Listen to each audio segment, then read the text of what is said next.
Call me a light switch the way it only takes one touch to turn me on. Hey everybody and welcome to Keep in Touch, okay?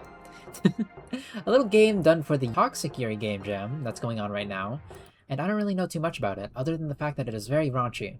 Hey there, Editor Naishi here. Do note that this game does explore some mature themes, so viewer discretion is going to be advised. I'll be blocking out most of the graphic stuff, but I wouldn't recommend for any young saplings to watch this one. That being said, I do hope you enjoy the video. But anyways, Cherry curls up on a three-seater couch, holding a pillow against her chest and thighs. Her feet in the couch, scrunching it down, forming wrinkles in the fabric. Not too far, not too close, each on one side of the couch. Hello, Cherry. For a minute, Zoe got distracted, letting her eyes wander, trying to find a wrinkle in Cherry's side of the couch that connects to her own side, forming a little valley path. Then, the tiniest of creatures would walk that little valley. If she were very tiny, like an ant, she would stand there, look around, and feel surrounded by huge mountains on couch. Then, journey through the valley path slowly, making her way to the other side, where lies a huge cherry. At least in those visualizations of being hypothetically very tiny. Zoe's thoughts drift to Cherry's paws, ankles, and thighs, mentally comparing them with hers and noticing details that would escape a casual glance. Then, Cherry's hands, neck, and the cadence in which she's breathing. Zoe thinks breaths are warm.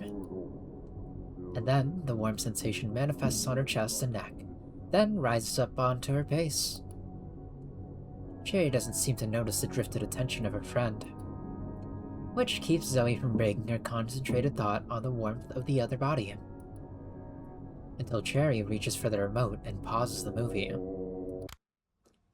So, what are your thoughts so far? Zoe takes a few seconds to get back to reality and remember they are watching a movie. I don't know. Kinda blacked out for about 30 minutes or so. Is it about the guy that's scared his wife would cheat on him? Something like that? It's cool, I guess. I really like that cult scene. Zoe did a quick recovery. The return to reality got jumbled with actual analysis of the movie. What did you like about it? Cherry has her rounded ears turned to Zoe, toward her body toward her with full attention. Man, I don't know. The ambience? The music was so mesmerizing and immersive. I felt like if a cult could actually be a thing, it has to be something like that, you know? Like, hypnotic and primal. Cherry chuckles. Yeah, I get it. The masks, too. Yeah, the masks. So evil and kinky. Cherry smiles, surprised with Zoe's enthusiasm. Sorry, please go on. I was gonna say that the masks were carrying a lot there. I guess so? What do you mean? No one would want to be recognizable at the weird-ass event. It protects them, but also makes the truth cleaner. They are immortal cultists deep down, behind the mask. Dot. The seconds of silence feel calm, but ever so slightly unnerving. The feeling you get when reality changes right before you. But so lightly, it is almost imperceptible. Cherry takes a breath and lets herself. Don't you wish you could just do it sometimes? Just be immortal? Petty? Ugly? Doesn't that thought just already make us that impure? Evil? Well, I get what you mean. The cult scene was evil, but it was also kind of, well, hot? I guess being wrong is kind of what makes it more appealing there. Cherry chuckles and melts more relaxed into the couch. I guess you're right. Besides, I think this has more to do with millionaires being evil as usual. I don't think you do as much harm as those guys, no matter how chaotic you feel. What? Why not? Zoe laughs. The law student is having a moral dilemma here. Y'all may even do more crime. Cherry laughs and blows air out of her snout in irony. Oh man, if there's something I learned, it's that law and morality are not equal. I bet, girl. Can't even imagine the stuff they've shown you so far. Have you lost the faith in society yet? Oh well, that's a hard one. I guess I haven't had that much to begin with. Zoe acts cute, widening her eyes and curling onto Cherry. Have you lost your faith in me, too? Hmm? Nah, I like you. Cherry messes Zoe's dark bluish hair. Cherry messes with Zoe's dark bluish hair, which invites Zoe to get closer and lay close to her legs. Searching for scritches. Cherry is startled by the sudden proximity at first, but quickly relaxes. After all, it's only affection. Besides, it feels nice. And the apartment is cold at night. Are you ready? I'm gonna press play. Go for it. Oh, she is not paying attention at all.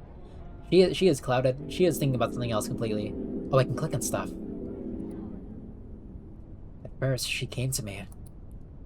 I don't know why she stayed. I'm still figuring that out.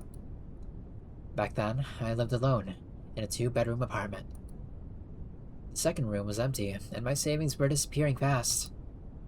So I knew I'd have to find a roommate sooner or later. I paid the bills, selling sketchy photos online. And like a lot of people, I couldn't picture a future after 18. I thought I'd just die from choking on a biscuit or something. Still, it kept me fed and alive. Which was already more than teenage Zoe expected. Somehow I kept living after that. Day by day. Drink by drink. Internet weirdo meetup by internet weirdo meetup. Eventually, I ended up studying film at community college. Or at least that's what I told anyone who asked. The details are fuzzy now. I wanted the better photos, better equipment, and new friends. Maybe I just wanted to feel like I was going somewhere. Anyways, that's more or less when she came into my life.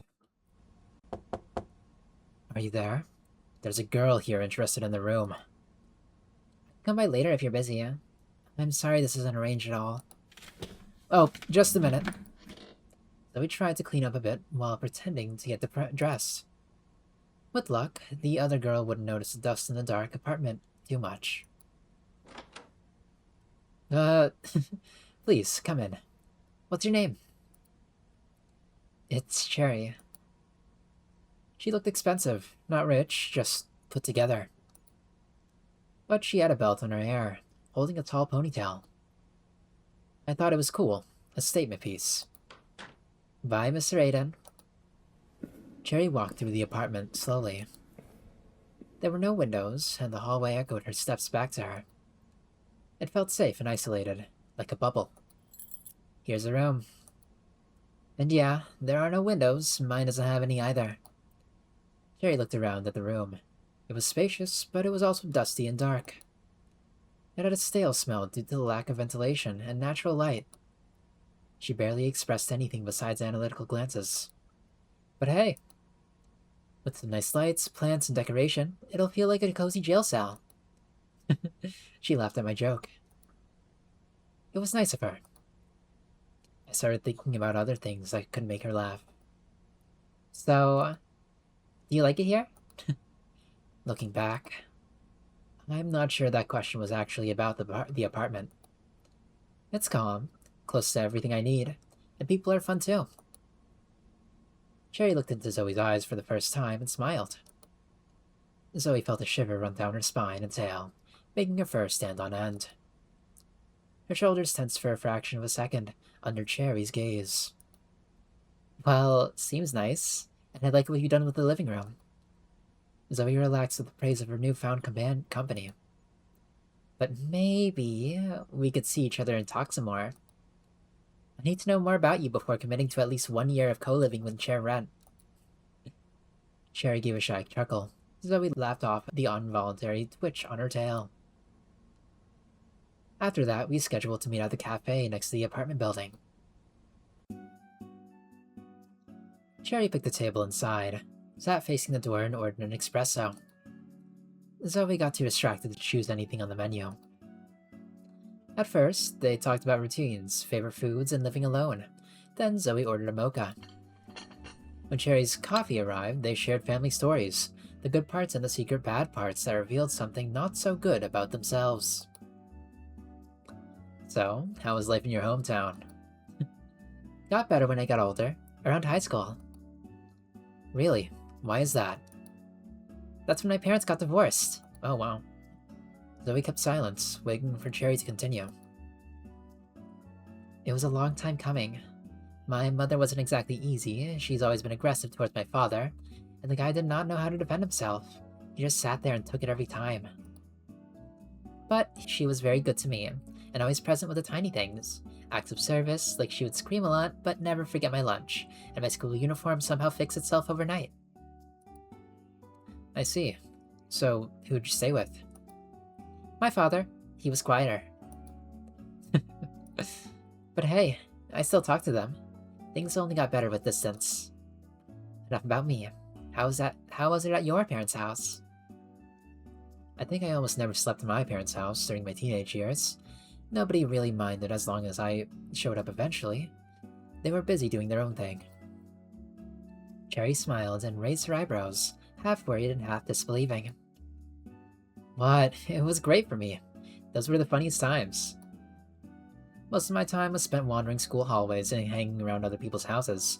If I showed up with food and made them laugh, they'd usually let me stay for a while. Zoe's eyes stared to wander far, almost like she's watching the memories unfold right over Cherry. I had this one friend who had been emancipated. His parents rented him like a little apartment, so he wouldn't end up completely homeless, and I practically lived on his couch. Me and my friends had so many great moments.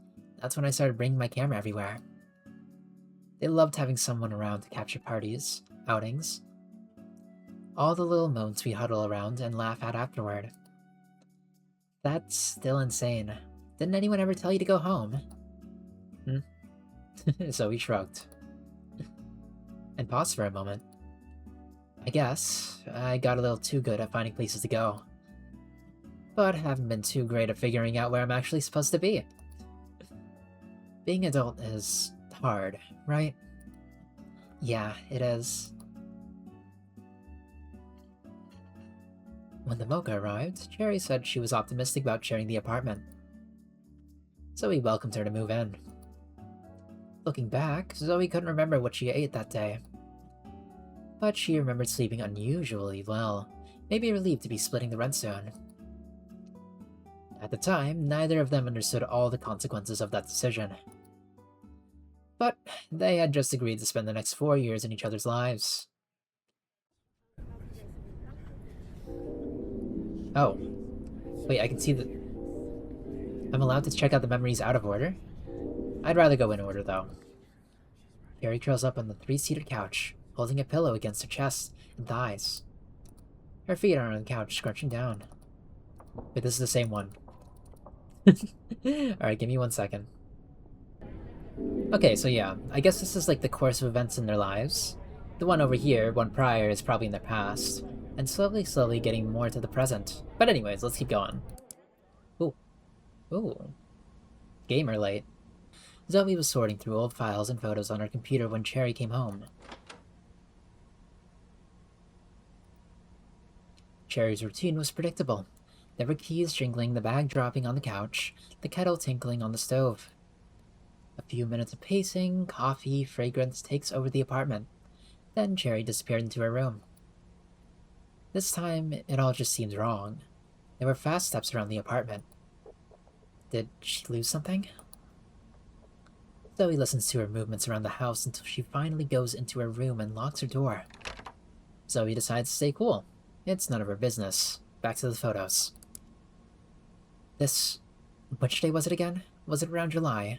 Can't be. My hair was too long. There was fast pacing in Cherry's room. Never mind. I'll go through it later. Some time goes by and Cherry seems to have quieted down. Zoe takes it as a good sign and sighs in relief. Now relaxed, staring at the wall, only a few minutes away from a nap. Then a crash wakes her. Oh. Zoe's already standing at Cherry's door before she realized she'd moved. Are you good?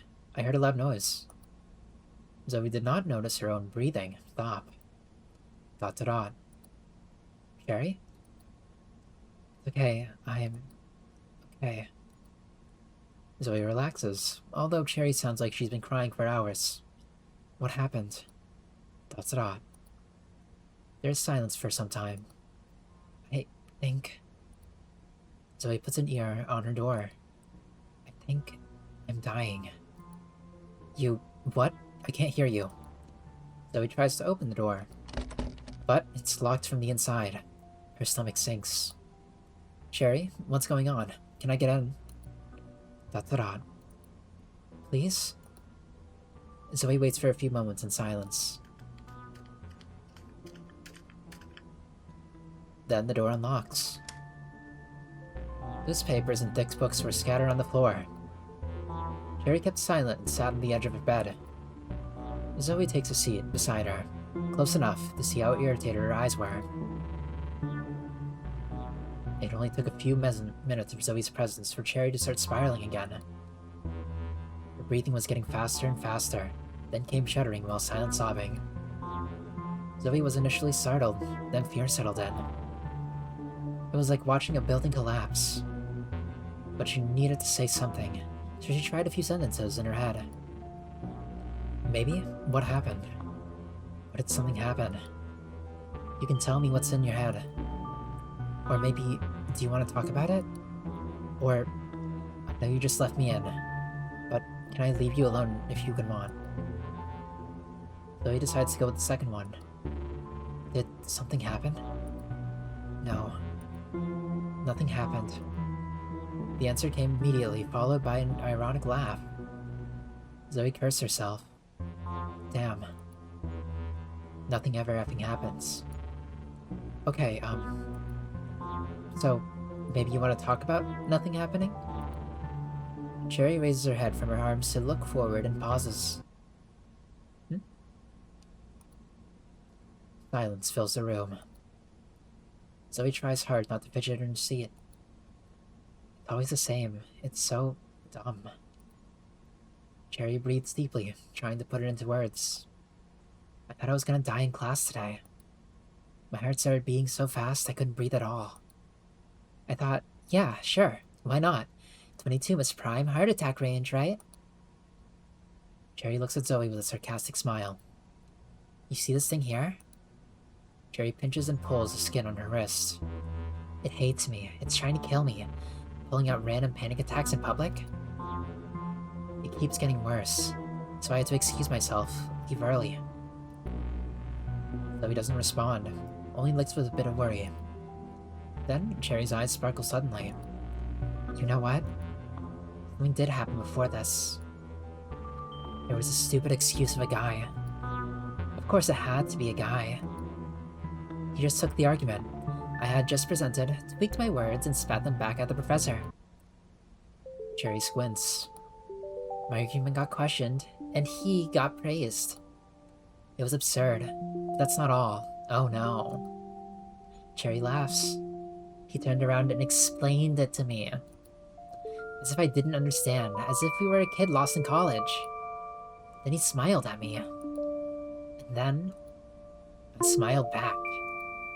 I just swallowed it. You should have seen his face, the teacher too. They plucking belittle me, Zoe. All these plucking leeches, plucking men. All of them, entitled young men. Old, perverted men. Rich, useless men. They're all plucking scum. She's shaking, like she's about to explode. I'm gonna skin them alive, Zoe. I'm gonna destroy them. Zoe had never heard her talking like that.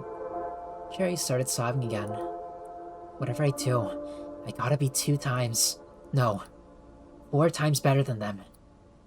Just because I'm cursed to be in this stupid body. Stupid, flimsy, plucking body.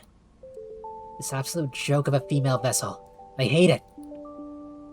With this built, I'd be better off with it being a plucking, submissive pet career. Cherry's eyes were open wide. Tears ran down her face endlessly, almost detached from the sobbing itself.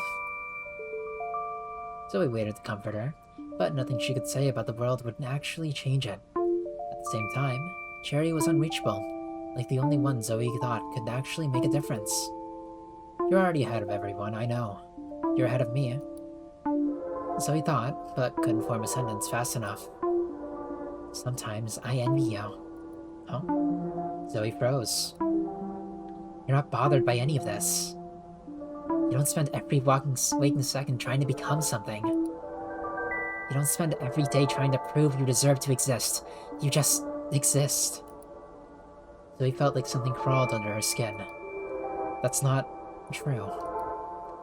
Zoe's self-defense sounded more like a muffled question. But it is. It was her truest, exhausted, unfiltered sincerity. There was plain silence. Zoe revisited memories of Cherry beside her for months now, and wondered if it was bitterness or it was just festering inside of her the whole time. As soon as the anger faded, Cherry looked horrified by her own outburst. I'm sorry. I didn't mean for you to see me like this.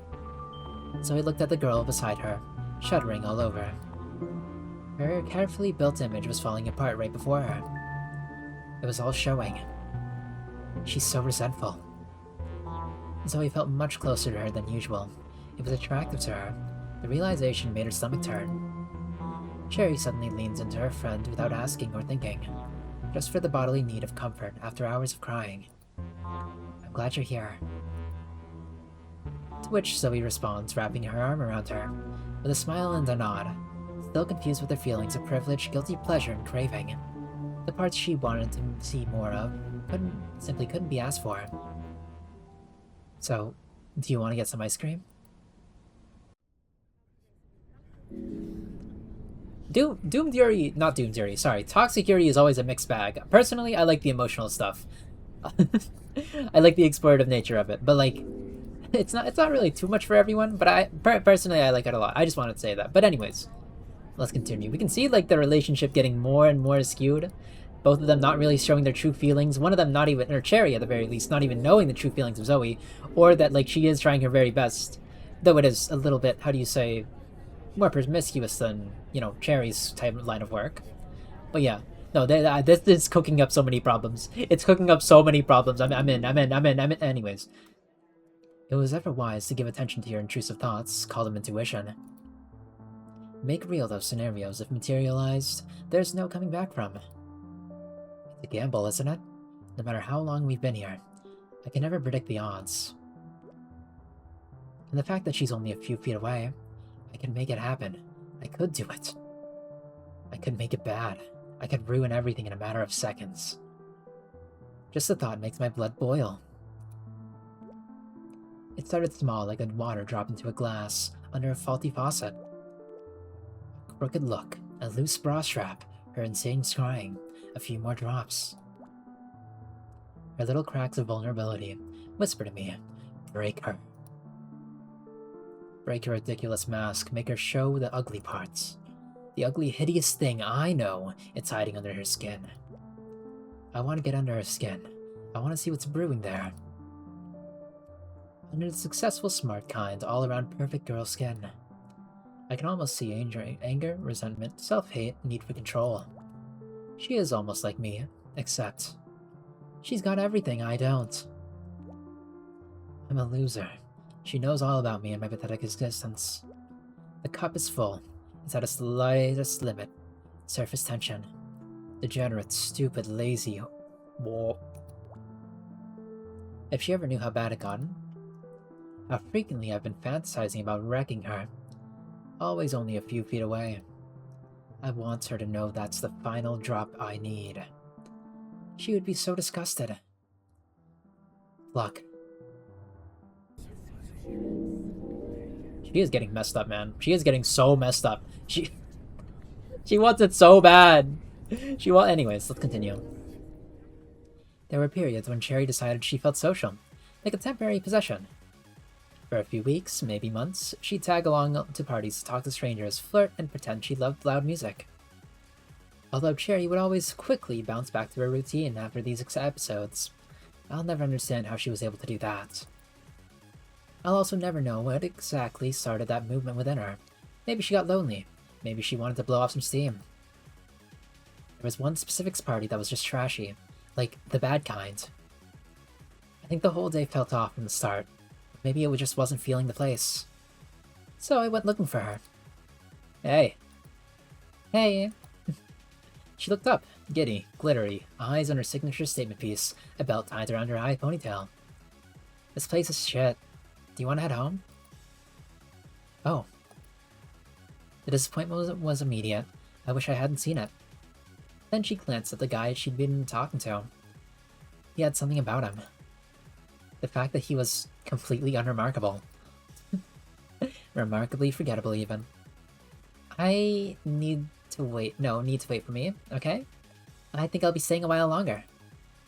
I nodded, then took a few seconds to process that. So I lingered for a while, and had one more drink, which did not help. The roles were suddenly switched. Now I'm the one feeling uncomfortable, and nauseated around people. I couldn't handle it. I feel stupid watching her have fun from a distance, until I decided I was better off at home. I wasn't exactly tired, just dislocated. Unhappy. The streetlights felt like burning suns. Minutes refused to pass no matter how empty were the roads. Or how many red wines the driver went through. I unlocked the door, left the lights off, and collapsed onto the couch. I decided to spend a few minutes there, with my eyes closed, trying to recover from the dizziness and nausea. Just thinking. Thinking about their annoying voices and music, stupid expensive drinks, and Cherry flirting with some absolute nobody. Laughing, leaning towards him, touching his arm. That guy's so cooked. If only he knew how much she hates his type. A smile came to me. I decided to extend that piece through my face. Relaxing my eyelids, unclenching my jaw, breathing slowly. Softer thoughts came to me. A subtle lightness. I'm home now. If I was in hell before, heaven was pitch black darkness and newfound peace. Minutes turned into hours. Then I had a weird dream. Well, not exactly a dream. More like a drunken recollection of fragments and sounds. Banging on a surface. Mumbling words barely recognizable as speech. Nonsensical questions repeated themselves with no order or answer. Something someone's done. They're asking where their thing is. Something someone's done? Done? Music that felt like white noise, then silence. Then banging again. Then louder banging.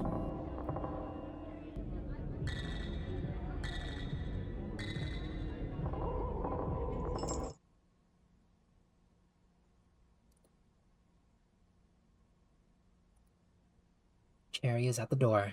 Oh. Zoe immediately ran to the door to open it in a half-awake, drunken state. And there was Cherry, still halfway down the hallway. Surprised that her friend had somehow predicted she was in the building. How'd you know I was coming? Zoe thought about the banging noise and realized she must have hallucinated it. Maybe it was that weird thing she'd had since childhood, somehow recognizing step sounds from far away. Oh, I got it. I texted you, didn't I? Zoe smiled after noticing the smell of liquor when Cherry spoke. Cherry leaned her full weight onto Zoe, nearly knocking them both over. Where's that guy? Elliot? What's his name? It's Elise. He gave me a ride home. Wasn't he drinking too? Cherry shrugged. Just a little bit earlier in the night. I frowned. Then I felt weird, like a mom from the movies. If you say so. They both sat on the floor against the wall, watching the light from the corridor slip through the gap beneath the door. ... Cherry paused for a while. Hey, why'd you come back home so early? Zoe shrugged. I wasn't feeling it.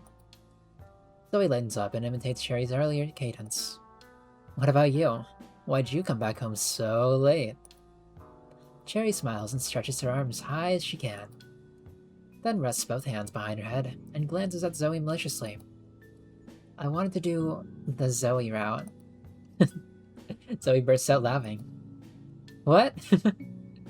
What is the Zoe route? You know, toying with guys, kissing strangers, being all hot and single, and yeah, having fun, like you do. She says that while swirling her finger around the orchestra conductor. So that's what you think I am. Yeah, basically. I'm a wimp. I can't do Scheiße. Come on, Elliot seemed pretty into it. Wasn't he fun enough? Zoe gritted her teeth unconsciously. It's Elise, and it was a mistake.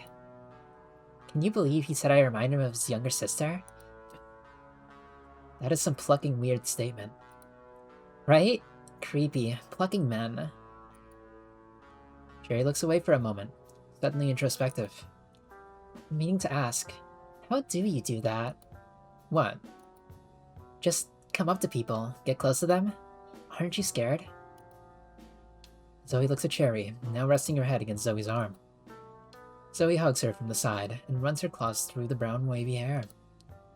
When she looks down, she notices a little smile on Cherry's face, along with a glittery mess makeup and around her eyes. Not scared exactly. I used to be nervous. Sometimes I still am. Cherry looked up at her as she spoke. You kind of smell like booze. You're one to talk. Zoe notices Cherry staring at her mouth with an inebriated smirk. Her half-drunken eyes take a few seconds to react when she realizes their faces are close. Way too close. And getting closer. Cherry brushes her lips against Zoe's, testing the waters as softly as physically possible. This is familiar. Why would it be familiar? We haven't done this before. Have we? Have you?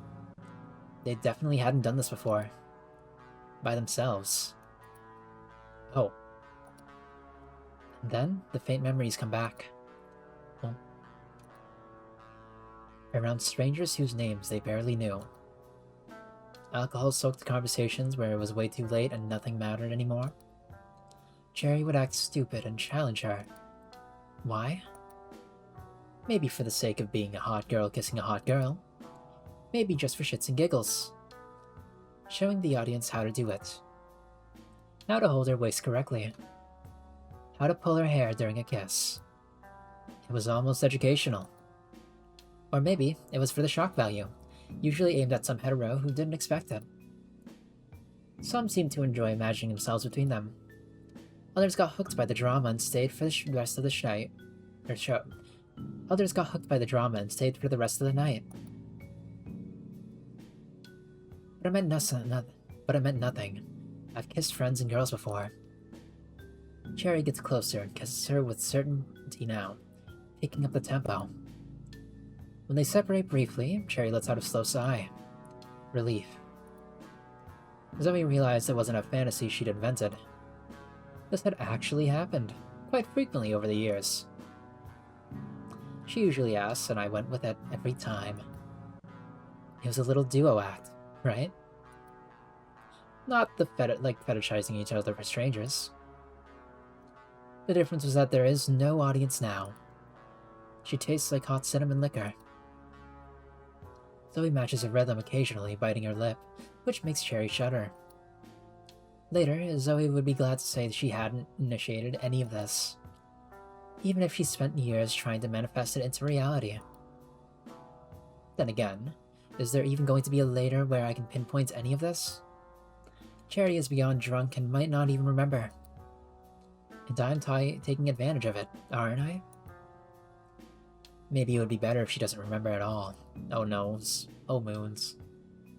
Then she remembers the attention Cherry had been giving that random guy at the party. Is that why she's doing this? Am I just the next available target? The unfairness of the thought was confusing. Should have made Zoe stop. Instead, it makes her hold Cherry tighter. If someone might do anything with drunk Cherry, might as well be me, right? Oh my god. The silence eventually breaks into short breathlessness. The silence slowly breaks.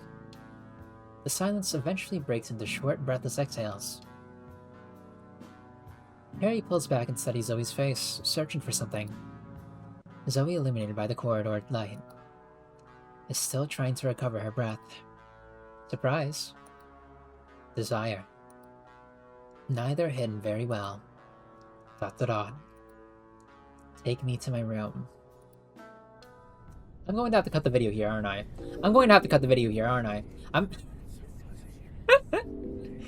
Alright. If anything does happen, I will skip ahead a little bit, but we'll see how it plays out. Zoe accepts Cherry might find this movie a little weird, but who cares? It is not the first time she decides to take her cup noodles to the park. She even has a pack of disposable plastic forks. Later. She used mainly when she was moved in at first and didn't have a lot of tableware. Now salvageable in various contexts. Like for when there's too many guests. When there's something nasty stuck under the drain. Or when you need to take your cup noodles to the park. Zoe walks way too fast for the half distance to the park. Until she notices how much slower people are walking in the street. She slows her pace and takes a deep inhale, then exhales with an airy, "What the pluck?" Then wonders, "What the pluck? What? What the pluck? Was that the way to leave? Or the pluck is going to happen now? What the pluck is it with the plastic fork? It's just cup noodles, for hell's sake. I can just drink it." The urge for a quick picnic started to pay off when she sat on a lonely bench, not much less panic.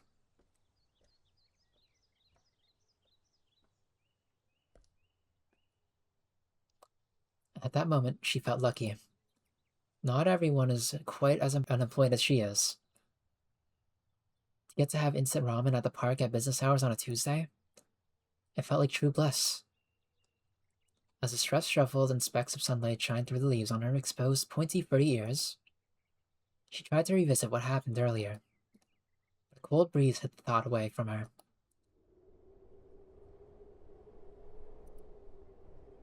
So she just decided to focus on the meal preparations.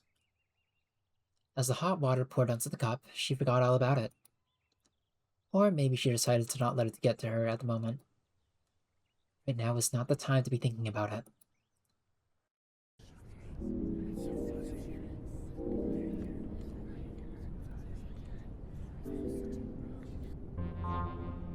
It feels so empty now. Should I get more plants? I've been alone before. Why does this sting now? ... I can't believe I'm alone. Not much of a surprise, is it? Everyone moves out sometimes. Oh, that's what happened. Everyone except the losers that stay reminiscing about the past. Feeling nostalgia a lot, are we? I'm always feeling nostalgic. She was the only one that stuck around. How did I pluck up all of it now? It was everything you did. It was nothing you did. There's really nothing you could do. Maybe you could have ruined her life. Like, duh. Wouldn't that push her away? And now we have a choice. Either it would or it wouldn't. It would. She would never stay, not for long anyway. She would always leave and there's nothing to it. You are friends, she'll still send you memes and photos if you allow it. Little by little, you will grow apart, like distant relationships do. It's a natural way of things. Slow. Plucking. Death. Why don't you just pull the plug? At least you still have a few moments of thinking or talking. Things are still fresh and she will want to support you while beginning your new life. Besides, it all ended on good terms. Did it? You didn't even reach out to her. Shut up. Can't just be all about jobs and plans. I know I plucked it up. I know it.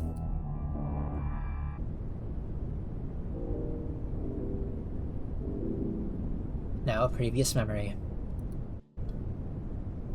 Okay, low-key, they had a time. I'm just gonna cut to, like, how do you say, the highlight reel, so then you get the idea? Yeah. When they get to Cherry's room, she somehow finds the coordination to close the door. No. Lock it. Zoe knows what to expect from first time. There's a lot to uncover, but they're only starting to test each other. She would do nothing if not to encourage her partner's worst reaction. Truth or not, she needs to shut up those annoying little voices Zoe is so eager to bring up. She unbuckles the belt that holds her ponytail together. But anyways, let's continue. Down at the train wreck. Zoe was heating water on the stove.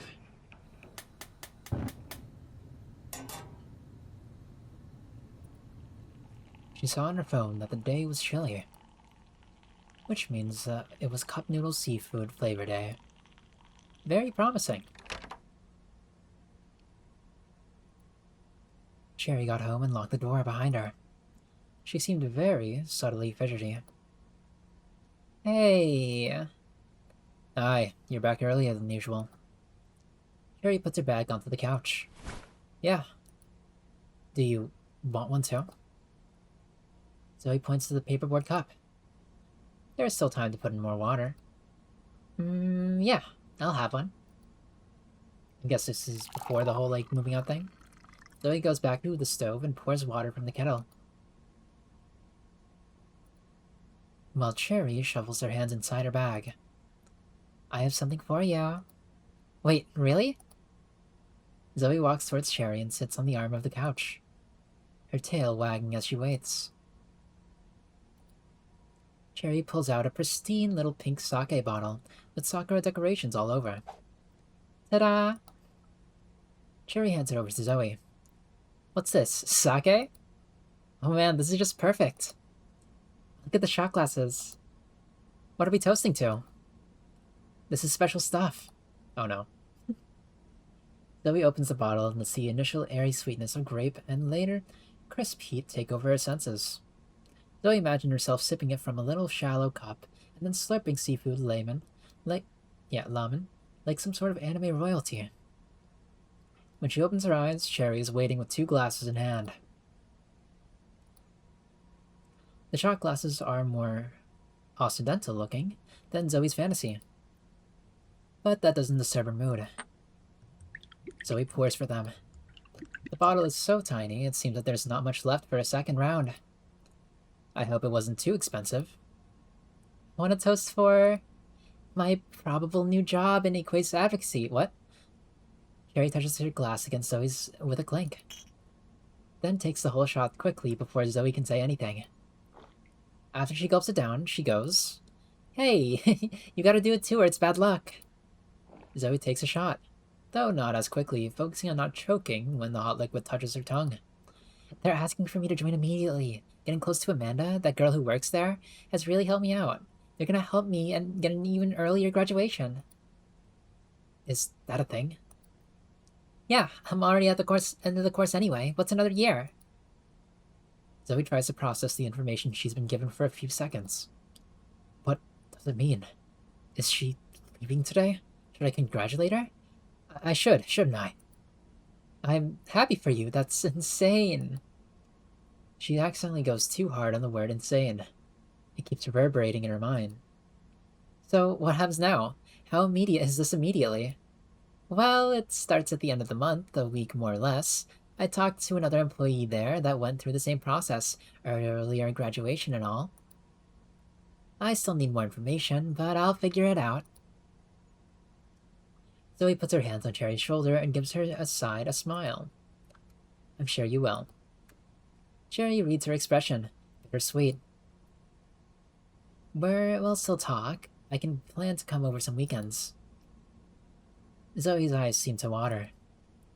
Cherry frowns when she notices, which causes Zoe to swallow it down with a slow sigh and see-through smile. I'm happy for you. Zoe hugs Cherry and lets the smile dissolve while they're having a hug. The kettle screams and they separate. Well, I'm feeling like taking my meal to the park. To enjoy while it's still chilly out there, you know? Oh. Oh, okay. Cherry stands in the living room, watching Zoe quickly gather her sweater from her room, along with a dirty, worn-out eco bag. Throwing in there a plastic fork, a prepared thermos with boiled water, and the damn cup noodles. Later! Still standing in the same spot, Cherry is paralyzed by the sudden change of plans. It takes a few minutes before she gets back to her room and starts going through the documents she needs to read to make the feat if possible. It was just as difficult as she imagined. She would have to deliver her thesis earlier too. That would require a sprint in research and writing. Probably would affect the quality of her final product. You are not thinking about the roommate, are you? After a few hours, Zoe came back home and acted normal. Cherry knows they need to talk more, but thinks this is not the time. There's no time to spare right now. Maybe after. So the days go by. Cherry fluctuates between meetings with her advisor and writing sessions at home, at the cafe, and at college. Zoe barely sees Cherry, but also doesn't actively look for her. Zoe spends the weeks making herself busy and numb, getting in touch with people she hasn't talked to in a while, and while at home, mainly staying inside her own bubble of indulgence. What about maybe a bit of Coke and rum in the afternoon? Just something extra to make the games a little bit more exciting. With the passing weeks, Cherry's movements also started to decrease, keeping herself to her room and her only obligations, although those were getting done quickly. Eventually, they bumped into each other on the way to the bathroom. Oh, so, how's it going? I'm pretty exhausted. But it's going fine. Silence reigns. None of them is willing to address the elephant in the room. They both have their reasons and beliefs. At this point, I doubt she has already finished what she needed to do. She's just avoiding me with work. It's fine. I'm just revising it. We could talk, but it would definitely make me unstable. I can't do it. I need to be cool right now for, who knows, unseen pending issues. Just a few days more. Cherry knocks on Zoe's room. Are you up? ... I need to talk to you. The voice startles Zoe. It's like pins and needles prickling her on her body, snapping her out of scrolling into session. Zoe opens the door and realizes how long it's been since the last time she heard Cherry's voice. Cherry looks tired. Her hair is greasy and her eyes are more sunken than usual. Zoe gets so distracted recollecting the details. She forgets to answer or give any expression whatsoever. Okay, so I'm gonna move out tomorrow. It's all arranged, the moving service will come here and take the stuff from my room. Zoe hadn't yet connected the dots between 1. The moving date getting closer, 2. The boxes Cherry brought home earlier that week. The realization breaks the avoidance spell she's been wearing for a month now. She wants to say something, but the words aren't there. Zoe closes the door on her room behind her. Cherry watches as Zoe smacks her lips together and looks around her room, searching for words. When she finally finds them, they sound wrong, badly timed and terribly put. Why didn't you... Why are you talking to me? Cherry receives this like a punch. Damn it, Zoe. Because we live together and I feel I need to warn you? Because you are, or at least you used to be my friend for the last 4 years? I would really, really love to be your friend after all this. I don't know what's happening with you. You won't talk to me. What's all this about? Are you having an episode? Zoe flinches. Also, poor choice of words, but anyways. Zoe flinches. It all sounds passive-aggressive. You stopped talking to me. Okay, so we both didn't reach out enough. Sure, I didn't try enough. You don't have to explain yourself to me. Cherry takes a deep breath. Man, you're so selfish. I can't organize my whole life around managing you. ... Cherry takes another deep breath and scrunches her face with her hands in her frustration. Zoe looks down at the girl. She's tiny and frustrated, and alone and pressured. Aren't we all? I hate this. Zoe does the first thing that comes to mind, and breaks the weeks built distance between them by hugging Cherry. Very awkward. Then she lets herself do something she's been avoiding for weeks. Don't tell me you're cry about it. Why? Why are you plucking? Leaving me here? Zoe deepens her claws into Cherry's back and shoulders. Cherry is stunned at the sudden change in Zoe's behavior, from indifference to a mental breakdown. The sobbing and the aggression are too much. It scares her. Cherry needs to find a way to push her away subtly, without making her more unstable. She puts her hands on Zoe's stomach and keeps her head lowered. I'm not leaving you. You, Zoe. Look at me. Please. Zoe obeys, sobbing. Cherry is a little relieved when Zoe's hands are off her. I'm not leaving you. Come on. You didn't think I'd be here forever, did you? It's the way of things. People move, graduate, get jobs. I know it's a little earlier than expected, but... Dang it. Why do you need to punish me for it? Can't you just be happy for me? Happy for our time here? It was a good time. I loved being your roommate. I'll remember it fondly. Please don't ruin it now. ... You can't actually think that. That? That we were only roommates. Look, that's what this is about? Cherry laughs, but the sound dies halfway. Then she's horrified. Oh my god. I'd never thought. Zoe's face is completely wet. Her old makeup, which she just adds on every day and never even cleans, is now runny. She looks at Cherry with a mixture of martyrdom and disgust in her eyes. How could you do this to me? You never thought. What? Cherry wouldn't admit it to anyone, but at this point, Zoe had been reduced to a pitiful creature in her eyes. I'm sorry, okay? I never thought you could be... I didn't know... attached like that? The word attached sounds uncomfortable. You have other friends with benefits, hookups, sling buddies, whatever. I thought we were doing the same thing. We lived together, dang it. It's not the same. It was never the same. We were actually close. You're being irrational, come on. Cherry smiles faintly, still hoping that there's some kind of joke. Zoe knows this is the final blow. It doesn't get much more humiliating than that. Zoe freezes up, her breathing stops. Cherry swallows against the dry throat. I don't think you actually wanna... I mean, just... This is not you. You're Zoe. The untamable Zoe. The girl who gives her every situationship a 6-month expiration date. That's you. There's nothing wrong with that, I don't think you actually want to date me. I think you wanted this.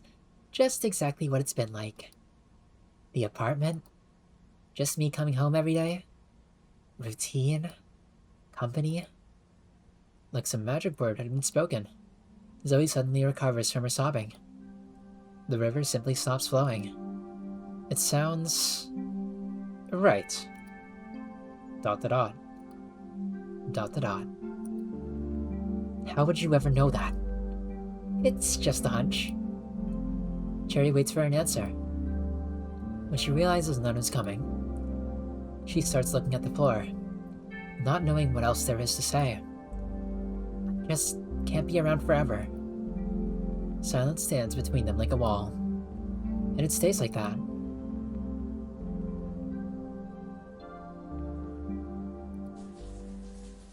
The next day, Cherry took a long last bath at the apartment. It made a place smell like jasmine shampoo. It felt like getting all of the bad things out, leaving through the drain, or clinging across the floor and walls of the shower, stall like scope scum.